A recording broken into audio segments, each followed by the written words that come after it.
Intro music. Over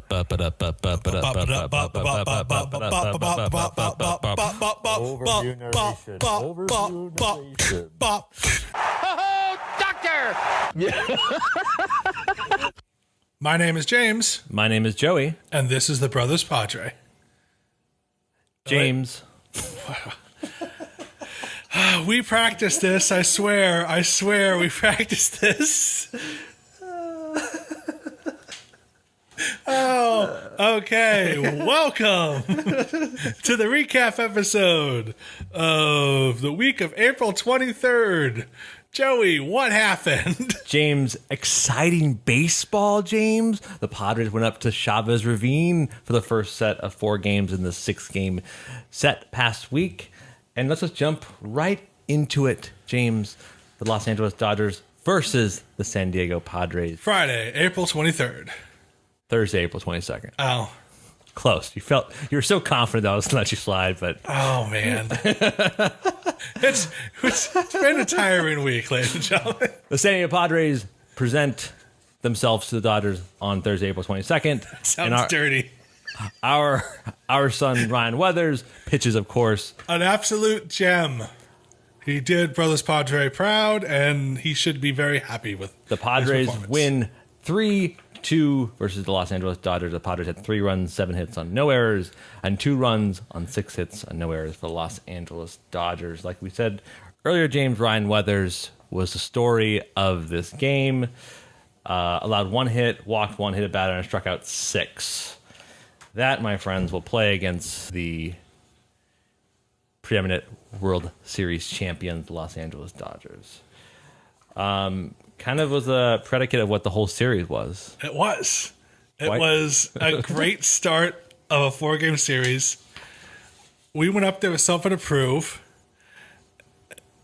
And, okay, behind Brothers Padre right now, Joseph usually has all the stats on his laptop. And this week, he has decided he wants to print them all out, and he has spent the last minute and a half figuring out which printout is correct. He wanted to be more organized. I did organize it, but I forgot my organizing skills. I have been watching him just, like shuffle around these papers, like. I thought I was going to do it with tied to our episode notes, and then I forgot that, and then I had to reorganize. But this was live production, baby. Live production. So we just go to game. okay, I got All my right. paper. So the Padres beat Walker Buehler, Captain Tight Pants. Yeah, absolutely. The Padres came out with how many? Do you remember how many pitchers we used, James? I don't. It was a lot. I know it's less than a week ago, but it was a long week of baseball. We used 6 pitchers, James. We'll find out as a theme this week as we use lots and lots of pitchers. 6 pitchers, whether it's Adam Pagan, Kismet, Hill, and Melanson. Kismet gets the win. It was a fun game. Tatis, we'll find out later, had a very good series. Very good series. Had a great first game. Tatis, we made this point on the game, on the last Brewers game, that Tatis was looking more comfortable. Yes. And this game, singles, steals base, Manny hits him home. That's the quintessential Tatis Machado combo. You're like, he gets on base and it's a double. Yeah, that's what you want. That is what you want. And it turns out Tatis was just stretching on Thursday. Yeah. Because on Friday, Joe, We have to talk about on Thursday though. Before we move on, we need to talk about the double play. Jake Cronenworth, ladies and gentlemen, truly one of the best acquisitions we've had in many years. And he is continuing to be impressive as a batter and as a defensive player. Tim Hill, our Palomar College alum, was on the mound. There's a big conference. Okay, what are we going to do? We're going to walk this guy and hope to ground to double play. All right. I can't remember who they walked. It doesn't even matter. The next batter hits a scalding hit directly at Cronenworth, which is probably a bit rude and aggressive, but it's a Dodger. They were probably aiming for him because they're Dodgers. Knocked Cronenworth over. Did that deter our future Hall of Famer? No. No, it did not. Did that deter him? No. Leans over, Tatises himself in a body, contortionist. That's the word I'm looking for. Thank you, Joe. Picks the ball up, throws it over to said Tatis. He grabs it and throws it a bullet straight line right to Hosmer. Double play, end of the inning, end of the eighth. The Dodgers' potential rally is over. And bases are loaded. And it would have tied the game. Yeah. And they probably would have gone ahead. Yeah. Oh yeah. I think that to me that's when we were talking to each other. That's when it felt like we've had we lead MLB in errors. So whenever I see a ground ball that's like, oh, it's going to end a big inning, I'm a little hesitant. It's always like, unless Ha-Seong Kim is on the diamond, and if the ball's not hit to Machado, Kim, or Cronenworth, there's only two other infielders that we use more time. Hosgod makes a few mistakes every now and then, just simple mistakes that a Gold Glove first baseman shouldn't make. And I know Tatis' shoulder hitting wise is fine, but he is clearly not fine defensively yet, and he's made a lot of mistakes this year. Yeah, he has I have a check, but at least 10 errors already. And that's... He's leading the major leagues in all position players in errors. And none of them, there's one or two, one or two balls hit hard to him that he just bad hops, but most of those are throwing errors. I think 95% of those are throwing errors. And that's... He's young enough. That's something you can actually switch around and fix. Yeah, so I'm not too worried about it long term, especially if the shoulder gets better. And one more thing before we move on to the game. The Friday game, Grisham homered in this game as well, and he gave a little spat towards the Dodger dugout. Whether that was intentional or not, I thought it was funny. It was great. Grisham, from all the way last year, was given attitude to the Dodgers. You love to see it, and you love to see it rewarded. Yep. So, James...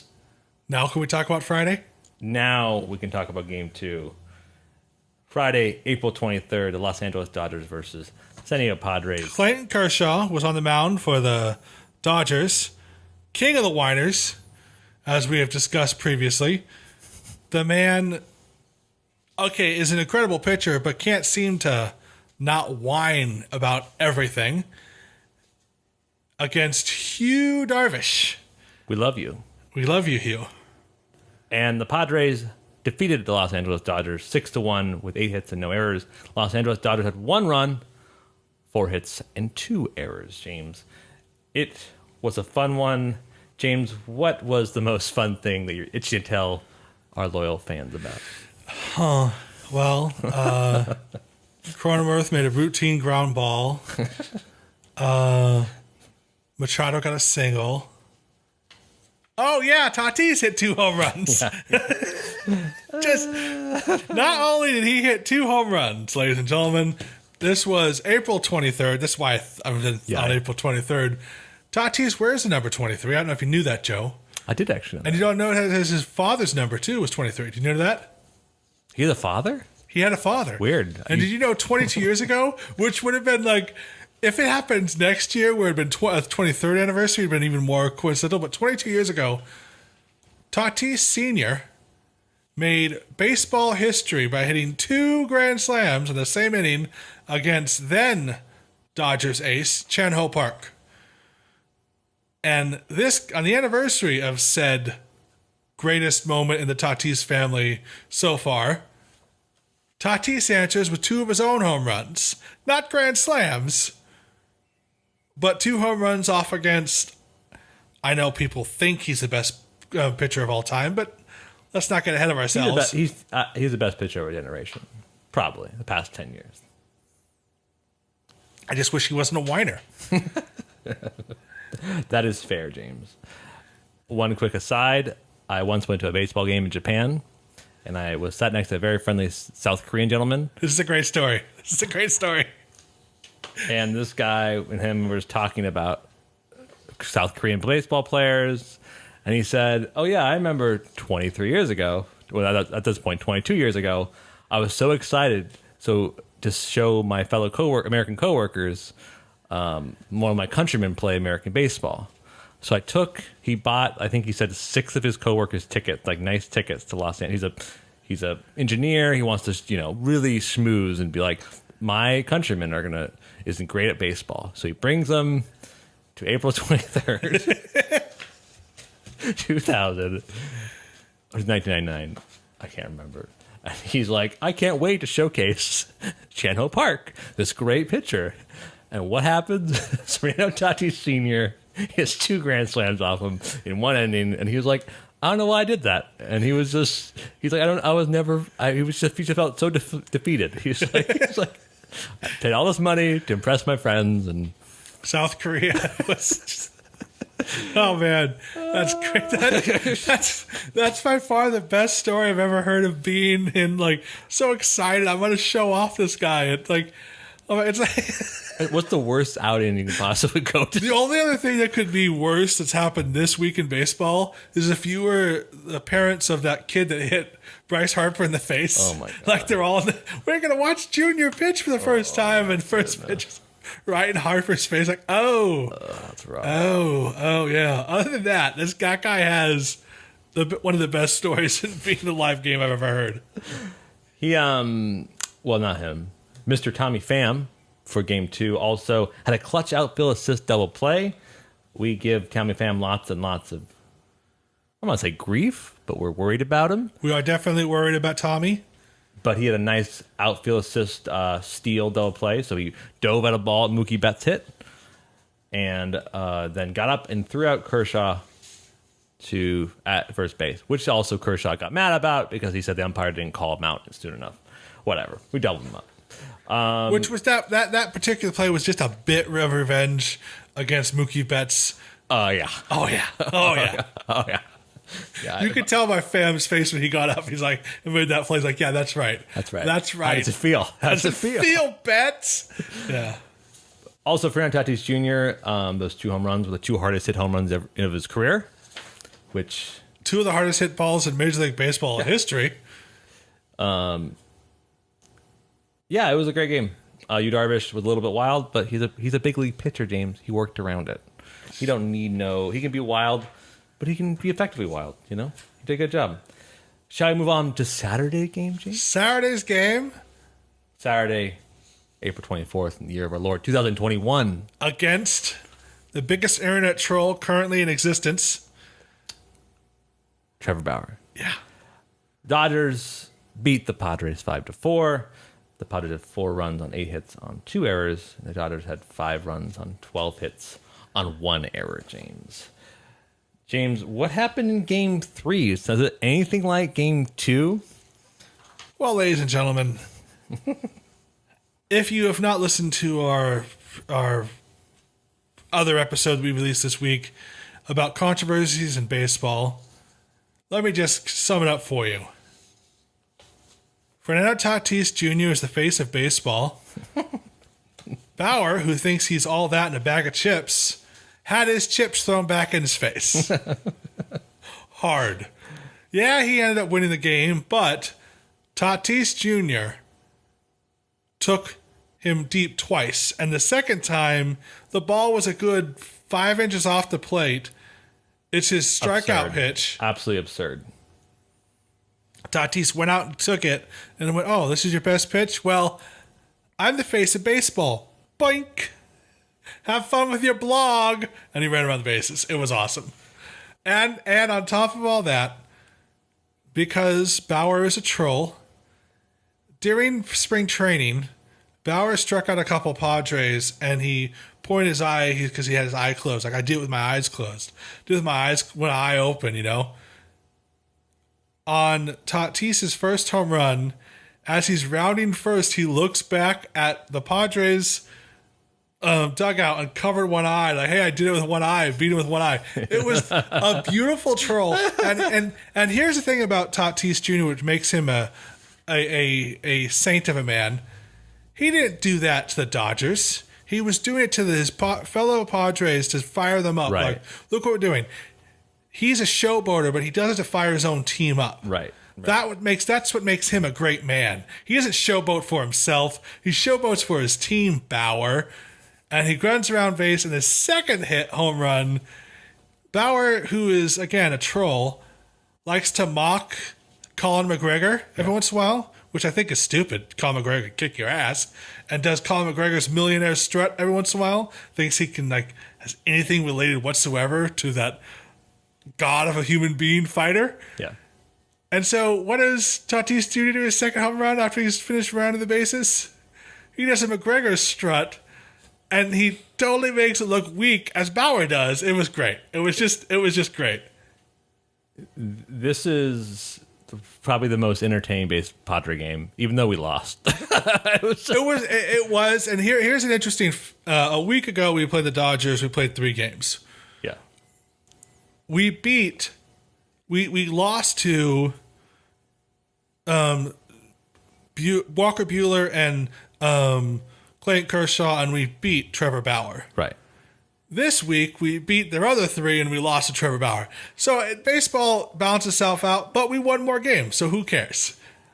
And I will say it is, to be fair and honest fans, we have to understand that our bullpen did not have it this game, James. They did not, no. Pierce Johnson came in to relieve Mr. Blake Snell and gave up 3 runs. Snell pitched a gem. He pitched 6 innings. He only allowed 1 run. Snell deserved the W, but our bullpen let him down. You have such confidence in your box scores. Without looking at the box. 5.1 innings pitched, 7 hits, 7 strikeouts. So you're 0.2 innings off. I'm fooled by the paperwork again.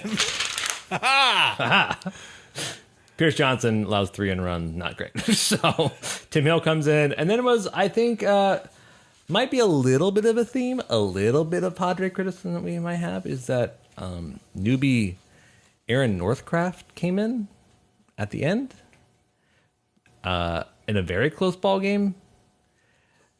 Makes you think, why was Aaron Northcraft in? Why not our better relief pitchers? It seems like a little bit Jace Tingler managed this as a 162 game. If you're not familiar with that, the management style where you want to see how good your pitchers are going to be in pressure situations. This is a kid, whether they're proven or not. This is a proving ground for Northcraft. And so, okay, can't be anymore. The whole world is watching this series. Oh, yeah. It's a bitter rivalry. You know, as I've mentioned before, Dodger fans constantly stab Padre fans. This is a problem. Everyone knows about this. This is a bitter rivalry between 2 of us. Always stab Dodgers. Every year there's some poor defenseless Padre fan that gets ruthlessly stabbed by a Dodger fan. So you're saying is the person in the parking lot that slashed Tommy Pham open was a Dodger fan? Yes. That is complete conjecture. I know. Your Honor, I have no idea what he's talking about. I know they have not yet to arrest this guy or don't have any real suspects, but you know he was wearing a Betts jersey. You know it. Wow. You know he was wearing a Mookie Betts jersey. Wow. And he probably had L.A. tattooed across his eye. Anyways. So they bring out Northcraft to see if he can... Move past it, Joe. Move past the truth if you want to deny it. Yeah, it was a proving ground, though. It was a very, and I just felt like it felt to me that he should have put a better pitcher in there. But our pitcher, we've utilized more bullpen innings than the other team in baseball. we are tired, and there's still one more game left in the series. We had an off day. We're going to get off in relation to this game. We get an off day like 2 days after this game. So maybe that was the idea of like, hey, I'm going to try to give as much rest as possible to many people. And because what happened to game 4, I'm very glad that he used Aaron Northcraft and not someone else, because shall I move on to game 4, James? Game 4. The San Diego Padres against the Dodgers and their day walker. Dustin May, Sunday Night Baseball. That's me impersonating Alex Rodriguez, because we were on national television, James. The only game in playing across America was the Dodgers versus Padres. And what did the Padres do, James? We're entertainers. That's what Friars do? No, Friars don't do that. But our Friars do, because they entertain, because they won 8-7 on 11 hits and 1 error. The Dodgers had 7 runs and 10 hits and 1 error. And James, this was the most entertaining baseball game. I said Friday was the most entertaining one we lost. This was the most entertaining one we won. I agree. And first of all, great pitching. I can't even say great pitching. The Padres went down in runs pretty quickly. If you listen to our Unwritten Rules of Baseball episode we released this week, we talk about how clearly the Dodgers had watched tape on Joe Musgrove. Right. Joe Musgrove hit 3 Dodgers. Dodgers were moving in on his pitches. Literally, this guy stuck his knee out twice to get Musgrove to hit him. And they want to talk to us about cheating unwritten rules. Dodgers. Anyways, so we're down 6 runs. Yeah. Dodgers have not lost a game since 2011 where they were ahead by 6 runs. Before we go on to what happened next, in the 6th inning, it was 7-1 Dodgers. At that point, Musgrove only pitched 3 innings, allowed 2 runs, 1 earned run, 1 errant run. Stammen came in, old man strength, locked it down. Nick Ramirez, who somehow is on our roster, gave up 5 earned runs. Not a good outing for Nick Ramirez. Not at all. Listen, he's also currently not on our roster. I don't understand how he's a pitcher. Well, much respect. I don't Please know. come on our podcast. I don't. Anyways, he did not have a good outing, and that brought us to then Adams came in, Austin Adams, wild man, and that was brought up to the 7th inning. Padres down 7-1. Know what happens, James? Padres get 2 runs on the top of the 7th. All right, makes it 7-3. The Dodgers aren't worried. No, they still think they could take us. They think this weekend's a fluke and we're not for real. We shut them out their top of the 7th, and then the bottom of the 7th, and the top of the 8th, we come up and we score 2 more runs. It is now 7-5. Dodgers still a little bit worried, still don't really care, still cocky. They're Dodgers. They don't know the truth when they see it. We shut them down again. Next time, top of the 9th, the Padres tie it 7-7. Statistically unlikely.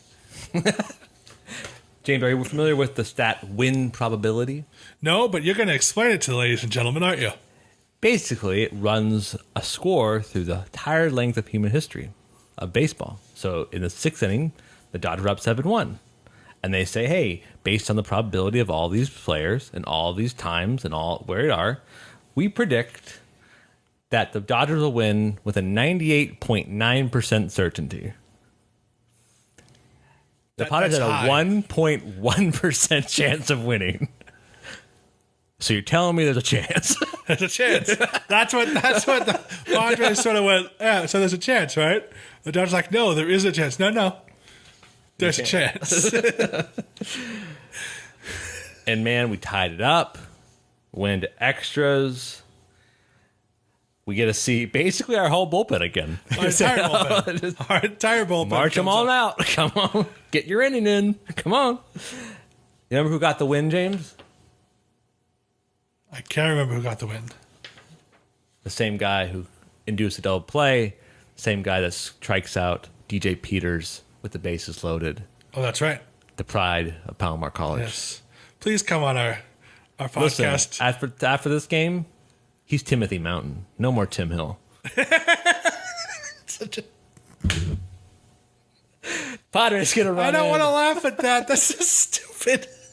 The Padres gonna run in 8-7, and on national television, we beat the Dodgers 8-7 with an incredible come behind win. Taking the series 3 out of 4. Hosmer gets us the winning run. Tatis starts the inning on second because Rob Manfred hates baseball. Gets to third base because same reason. And then Hosmer sacrifice fly in, and Melanson shuts the door. The Shark seals the deal, and we have by far one of the most fun series we've had as a Padres fan. 1-3-4 in Dodger Stadium. Tatis through 157 games at that point. Basically, no other player has had more home runs, more RBIs, and more stolen bases in the first 157 games of his career than Tatis Jr. And that's why you get a $340 million contract. That is exactly what it is. James. And I believe, because the Monday we had a day off day, and I believe you texted me, I'm so glad we have an off day tomorrow. I can't handle any more baseball. That game, like as we've talked about, is we text throughout games, and at the end of that game, I called you. We talked to each other, and it was like, oh yeah, this is super fun, but it was so stressful. It was. Let's be honest. That 1.1% chance, I knew it. We all knew it. Yeah. Even if you don't know the exact stat, you go, I don't think I've seen many teams do this before. It's because you haven't. It just proves more. I'm thoroughly convinced of this. God is on our side. And God hates the Dodgers. I don't know how much more proof you need. Goodness. All right. You want to go to Tuesday? James, we have a Monday day off before we head to the desert, James. The Arizona Diamondbacks. To one of the ugliest baseball parks I've ever seen. The food's really good there, but it's not that great looking. I agree with that. I've been there once. I didn't try the food because Arizona food is just weird.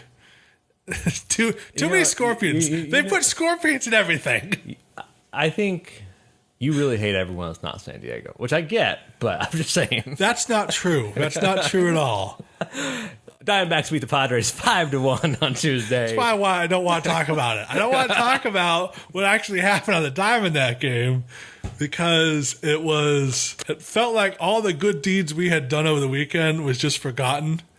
Padres couldn't seem to get a hit when they needed to. Tatis homered again. That was good. But nobody else could get a hit. Machado seemed like he was up at bat every time there was somebody on second, always lined out. Hosmer was it was so frustrating. Like, oh, I guess we can only beat the Dodgers. I know I've previously said if we beat the Dodgers and we lose every other game, I'd be happy with that. But I was joking. I didn't want that to happen. And we lost 5-1. And it wasn't the best experience. Not because the Diamondbacks, the Padres, listen to me. We should win. These are teams we've proven we can play against the big dogs. Padres, we need to beat the smaller guys. Sorry. To correct the record, Tatis did not hit a home run that game. Oh. I feel like you want him to hit a home run, and he almost hit a home run the next game. But I like your attitude. I like your vibe, so I'm not going to cut it off. So, Trent Grisham starts off the game. Not starts off the game, but early on in the game, botches a fly ball. Very rare from Trent Grisham, the Gold Glover, allowing 2 runs to score. I texted you, Paddock does not need this. Paddock starts the game, of course, and it looked like he was doing okay. He bounced back a few innings, and then the third inning, it just, I hate saying the signature Paddock inning, it just unwinds a massive 3-run 3 earned run inning, the 6th inning. His pitches leaked to middle. Like they just, and when his changeup doesn't do anything, and when his fastball which is pretty, does not have tons of horizontal movement, just sits in the middle of a plate. I mean, they're professional hitters, so they're gonna hit it. Oh, I know. That's, They're gonna hit, so. We've spoken about Paddock many times. Yeah. Actually, at least once a week, every time he pitches. Oh, Chris Paddock, poor guy, clearly has electrifying stuff, but we can go back and check because he has a 15 ERA. Every inning, every time he's pitched, every start, he has 1 inning where he just can't find the strike zone, and he looks like he's throwing batting practice out there. It happens every game, and this particular game it happened twice, the 3rd and the 6th, I believe.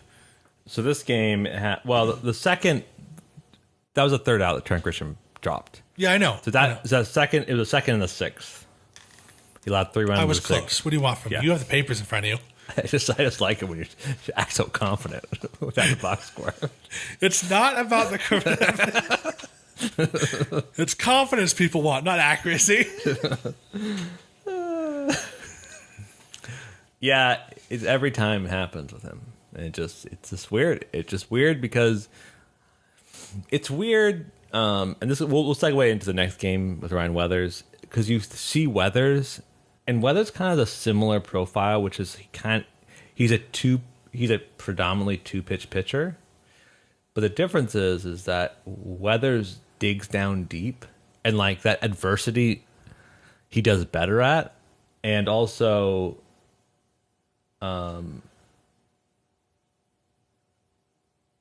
he plays his pitches better. Like he just gets accuracy. And yes.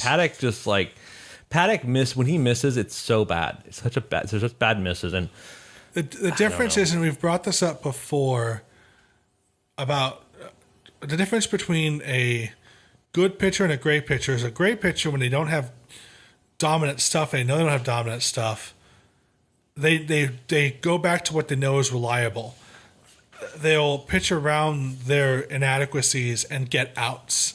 Yep. Paddock does not have that. Paddock does not have any confidence when he's not pitching. Yes, he can go and sit down and recuperate and come back and shut them out the next inning, but the damage is done. You need to be able to make that adjustment live, as it's going on. Yep. I agree, James.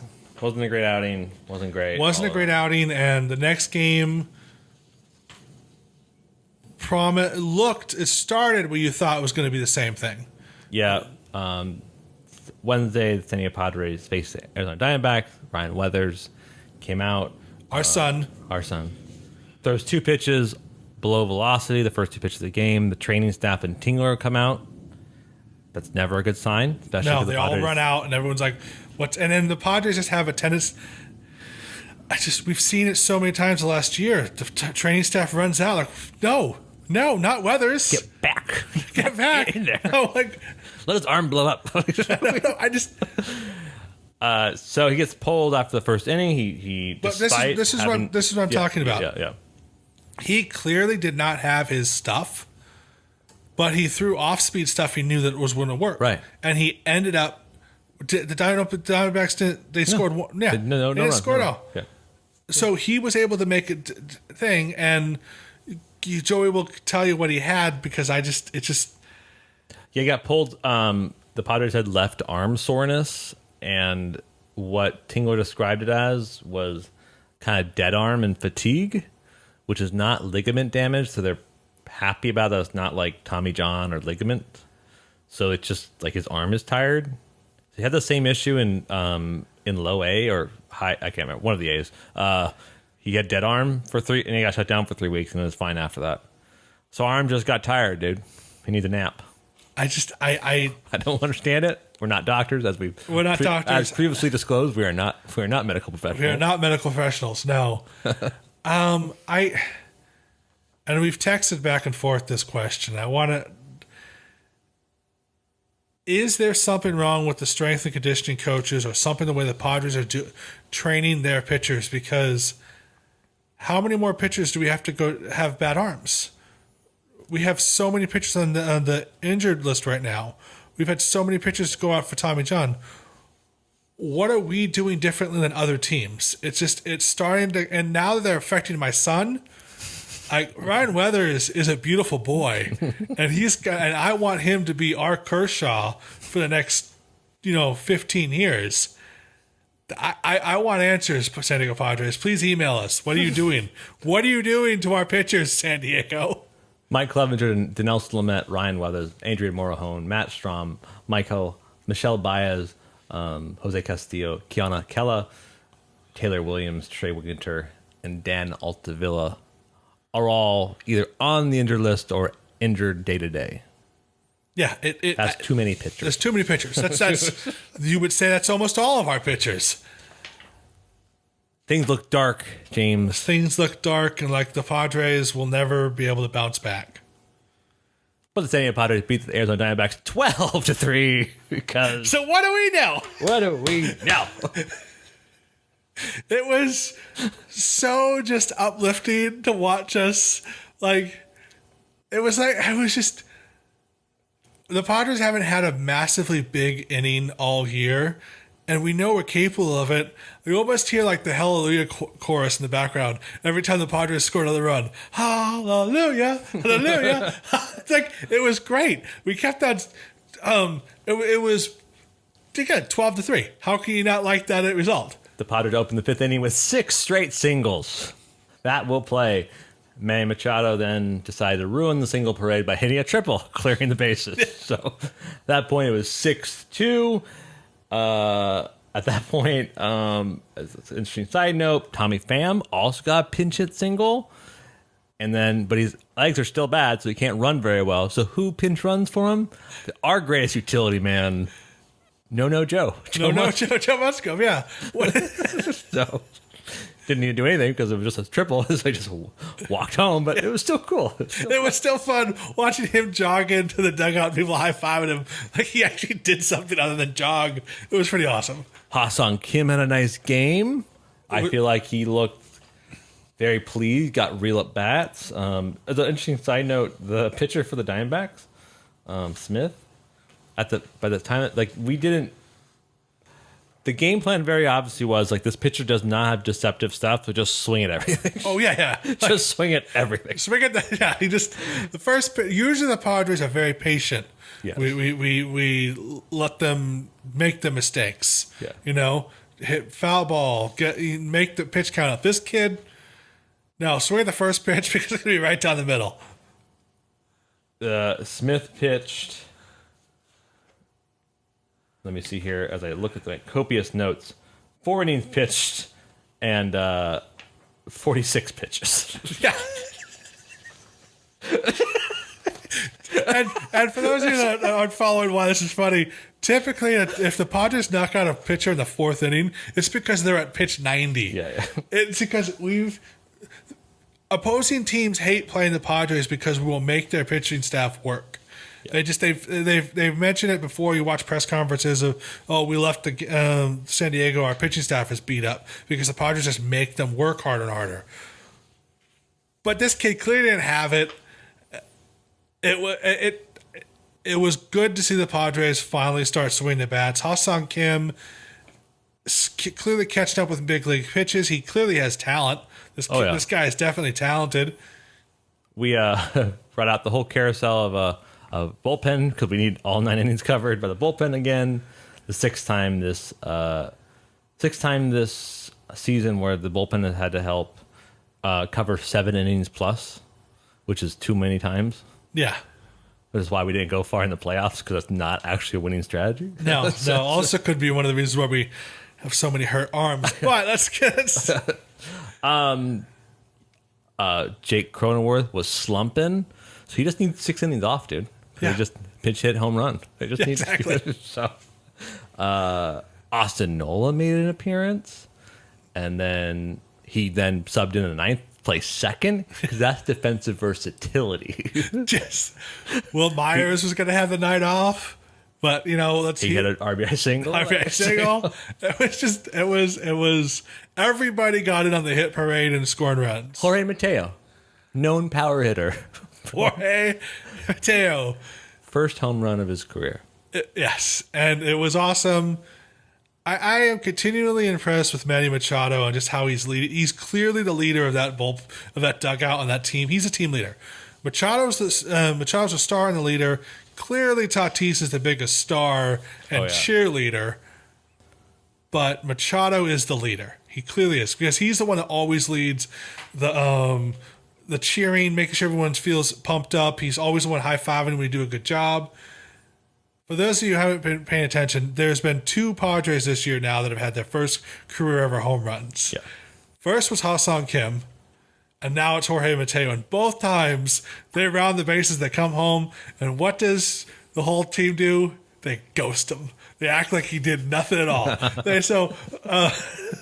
Kim was better. Kim walked up and he was literally tugging at Machado's arm to give him a high five, and we were just smiling. We're not gonna do it. We're not gonna do it. And once he puts his batting glove helmet away, they all tackle him.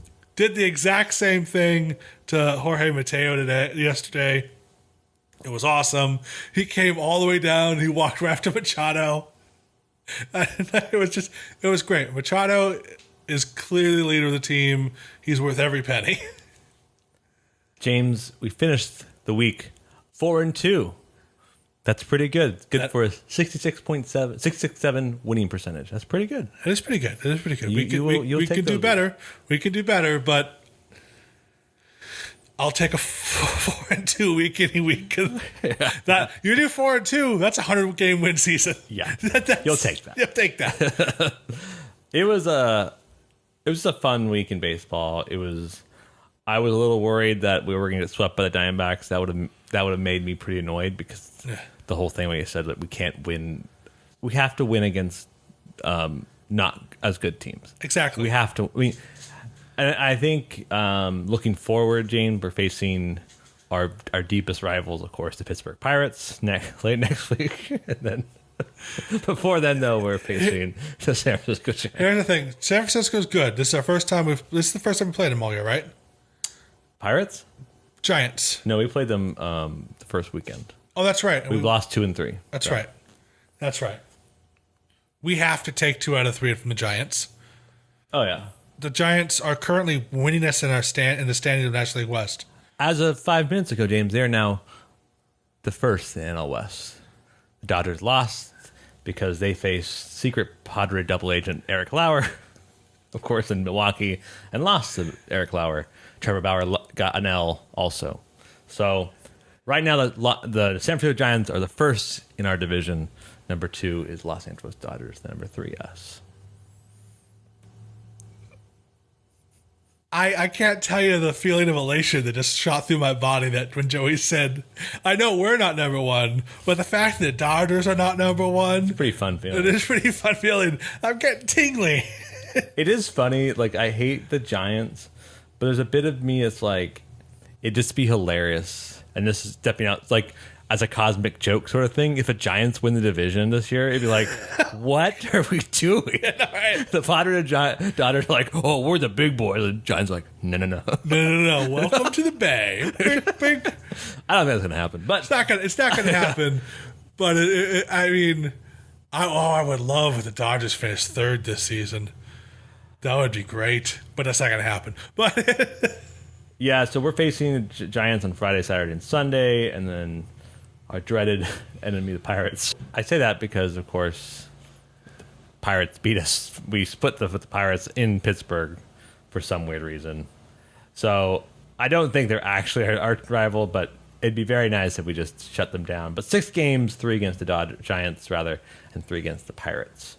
We are facing their worst pitcher tomorrow, the Giants, Webb, and then we're facing 2 people after that are doing okay season. Kevin Gausman, who shut us down last time, and Anthony DeSclafani, who's having a nice year. But, once again, Padres are a good team. We're bringing out the top of our horses, right? Top of our horses. The horse on top of rotate. Whatever. Horses. You didn't write that down. That's not your note. You're making things up that aren't in notes. This is jazz, baby. You don't improv. the horses that we have, the 1, 2s, and 3s. Our best pitchers are this week. Darvish, Snell, and Musgrove are coming Friday, Saturday, and Sunday. I think our chances are pretty good. And if we get to the bullpen, that's the key. And we're playing 3 games in Pittsburgh? No, they're all here. They're all home. But yeah, 3 all at Petco, 3 in Giants, and 3 versus the Pirates. James, what do you think our record is? Which we have never accurately predicted, but it's always fun to do. I would like to be 4-2 again. That's the ideal. 4-2 because we have another. Well, technically we're playing 7 games, right? Friday, Saturday, Sunday, Monday, Tuesday, and Wednesday, but then we're off Thursday. Yes, so 6 games. Right, 4-2, 4-2. If we're not 4-2 next week, I'm presuming we're going to lose 1 to the Giants. Are going to give us the work. Yes, the Giant. We'll lose 1 to the Giants for sure. I mean, I want to sweep. I want to sweep every game. Right. And again, the Pirates, for some reason, just step it up last time they played us. We also had another bad Paddock. Yes, I know. Which we're gonna have Paddock again too. Like Paddock. Not being that this is my big worry. Finish what you're saying, and I'll talk about my big worry about it. No, go ahead. Man, so Sunday, I said it was going to be Darvish, Snell, and Musgrove, but the thought is actually going to be Darvish, Snell, and Lamet. So the problem is, it depends on what kind of Lamet we get on Sunday. This is true. Last time you and I saw Lamet in person, he pitched 2 dominant innings. He shut the Brewers down. He made them look like toddlers. He was just dominant. Then he left the game because his arm hurt, which is a common theme with the Padres pitchers. Their arms just hurt all the time. I think that if we get through Friday and Saturday with Snell and Darvish doing 6+ innings each, we're in a really good position for Sunday. Like, I don't care what the Padres staff is telling us. We're not. Lamet's gonna have a pitch limit. There's no way. Of course. Like, even if he's throwing 120-mile-an-hour fastballs and sliders that have 60 feet breaks, right? Like, it doesn't really matter. Like, he's gonna pitch 60 pitches and that's it. But what that means is that we start once again get into that bullpen debt.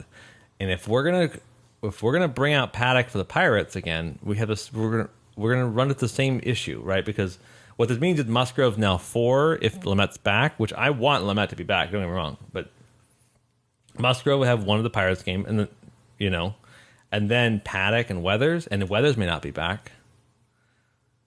So we run this issue of like who's. Do we call up Gore finally? Who? Or do we just forego that? Because we're at this weird place where like Darvish would also pitch Wednesday too. He'd do Friday and Wednesday, which I think probably what we're going to do. But it brings us to this place of what happens. Paddock's a liability, and they saw Paddock's pitch as well. Pittsburgh did, and they're not going to see him any less. Yeah. But, however, we get our actual starting everyday catcher back. I was just going to bring it up. We do have a key offensive character piece back in our lineup. Austin Nola is back. Known second baseman. Known second baseman. Yeah, it just... I wonder, is he the Paddock Whisperer? I don't think he was, but I wonder if he is. Paddock Whisperer. Here's the thing about... I love... Carantini did a great job for us. Incredible. He will for always be the catcher that caught the no-hitter for the Padres. Right. Oh, yeah. And also, he's a phenomenal guy. He was super clutch. Very clutch hitter. Yeah. Very clutch hitter sometimes, but he isn't... It seemed like unless he's up in a clutch situation, he doesn't get on base during the lower innings. He doesn't create runs by himself. No, he doesn't. Nola does. Yeah. To plug in another good hitter towards the bottom of the lineup, that only increases our stats and makes us a better team.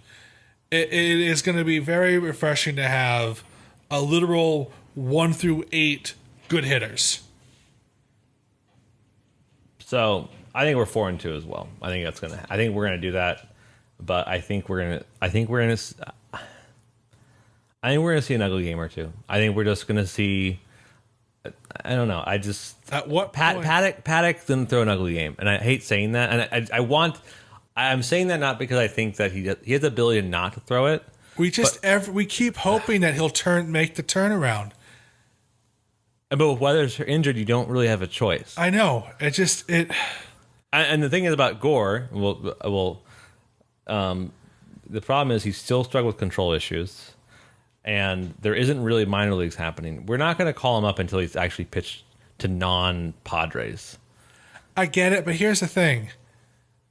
If we're just going to believe, I've brought this up before, if we're just going to have a Russian roulette situation every fifth start, if Paddock cannot be consistent, I would rather chance giving Gore, because if Paddock's inconsistent, what that means, we have to have 7 innings of bullpen.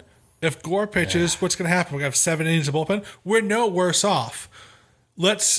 Paddock, unless I've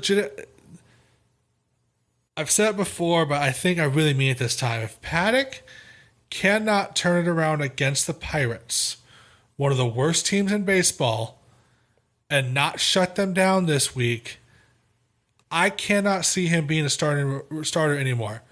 We cannot have a known loss in our rotation. That doesn't play. It does not play. And I love you, Paddock. I want you to turn around. I have one of your rookie cards, for crying out loud. I like you a lot. Yeah. I want you to turn it around. But if you don't, I think this is what I think is going to happen.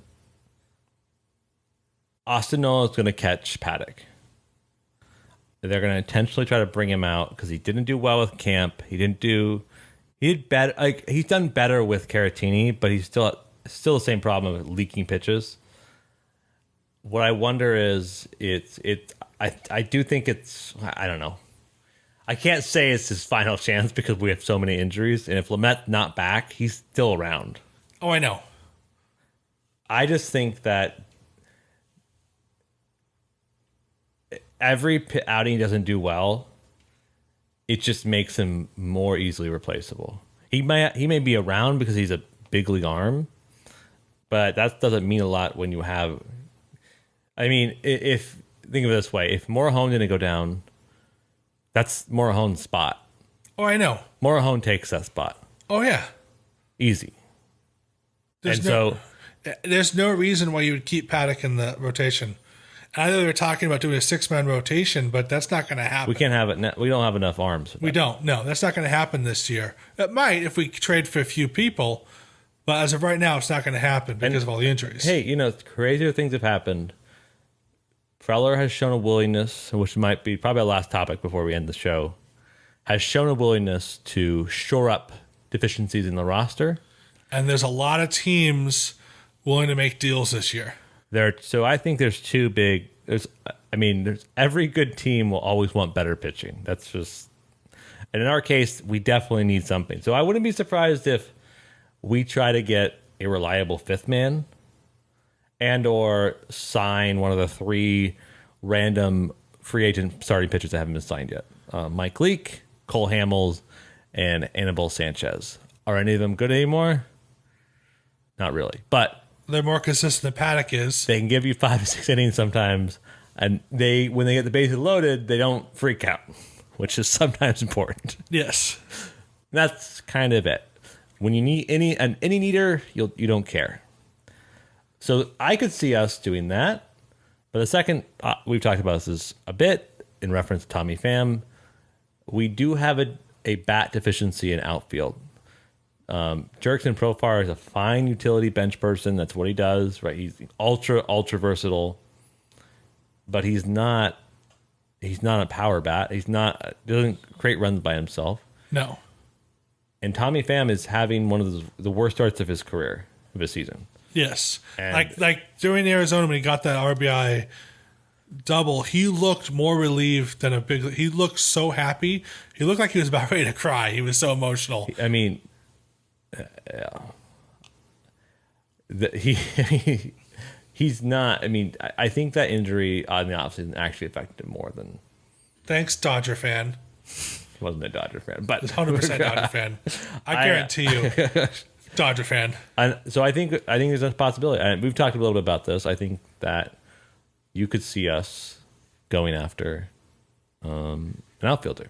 There are currently 2 rumors in the rumor mill. Joey Gallo from the Texas Rangers apparently is on the block. Yeah, when the team can't. I mean, I tried to make you watch a Ranger game the other day because Shohei Ohtani was pitching, and you had to stop because the Rangers are so bad. The Rangers are terrible. It was just so bad. They really are a bad team. So Joey Gallo, who's their only star, he's an all-star. Right. He doesn't have the best starts of seasons. He usually is very slow in the beginning of the season, so he's kind of slow right now. But every other year in his career he's picked it up. And the other one is Chris Bryant of the Cubs is also rumored. Either one of those guys would be a phenomenal pickup. I think Chris Bryant adds the most versatility, has a more proven track, has a more like leadership / non. So the problem with Joey Gallo, of course, is he's like a typical 3 true outcome guy. He often has more home runs than singles. Yes, which is hilarious. Very funny. Strikes out a bunch, but when he hit bombs 500 feet, who cares? So. But Chris Bryant is someone who does way more versatile at the plate. Will slap singles. Will give you home runs. Has playoff experience. Right. Doesn't strike out as much. We talked a little bit pre-show. I have no idea what the Cubs desire in this year. Like, do they want to tank? Do they want to be good? They have position players that are good. They have Baez, Rizzo, and Bryant. But their pitching's very suspect. They got rid of their best pitcher to us already. So I don't know what I just don't know what, like, I could see them train Bryant. I just wonder if, I don't think they're going to re-sign him either because the Cubs famously, like, cheated him service time wise. And Bryant tried to, like, sue them and it didn't work. So I don't think there's any. There's no love lost between the two. Right. But I just don't know. I just don't know if they really want. I just don't know if they're the kind of people that sell. And their GMs obviously aren't the best because we got Darvish for practically nothing. And well, we got Darvish in the Caratini trade. That's true. Caratini has been clutch. Yeah, I said, and the other thing is pitching. The rumor is Max Scherzer. We've talked about that would be a deadline. That would be like the All-Star one because Nationals have to be bad first. I think. Sorry, all Nationals fans that listen to this Padres podcast. I do not think they're going to be good this year. I think they have the potential. Trey Turner and Juan Soto are awesome players, but the rest of that team is just struggling with injuries, not playing together. I mean. I can be proven wrong. They prove us wrong, obviously, when they won the World Series. Yeah, exactly. They have the ability to dig down deep and become good. But it's interesting because Scherzer is a free agent at the end of this year. Yeah. And if they're not good, he's definitely on the chopping block because he's not going to re-sign with them. He's in his later years, he probably only has 1 or 2 more good, like, competing years left where he's going to be top of his game. He's not going to want to play with a team that's rebuilding. He's going to want to sign with a competitor, and they might as well get something for him before he's a free agent. Yep, I think it definitely. I think All-Star time, we're going to see a bunch of. I think if the Reds somehow maintain this pace, their okay pace, they're probably not sellers, but if they become what people probably predicted them to be, which is not great. I think Sonny Gray is an option too.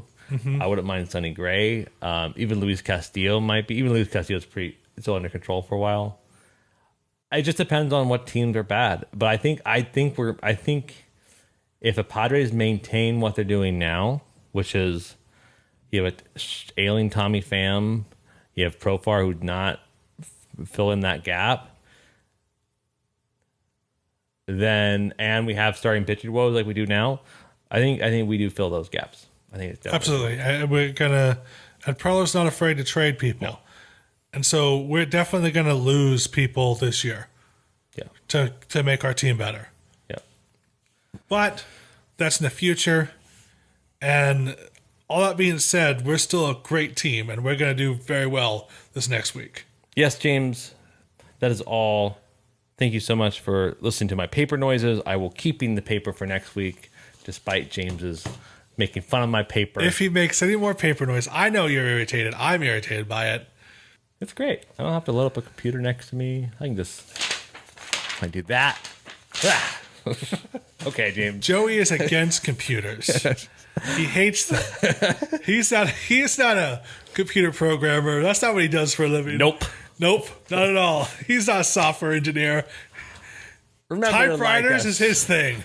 Remember to like the video, subscribe to us on YouTube. Thank you for all of our subscribers already. Hit the notification bell, please. We're on Spotify, we're Apple Podcasts, wherever you get your podcasts, James. Remember, we're on Twitter @Brothers Padre. I tried to do @The Brothers Padre, but it was too long of a handle. So it's @Brothers Padre. @Brothers Padre. Please follow us. We post funny stuff from time to time. Mostly jokes about Tim Hill, now henceforth Timothy Mountain.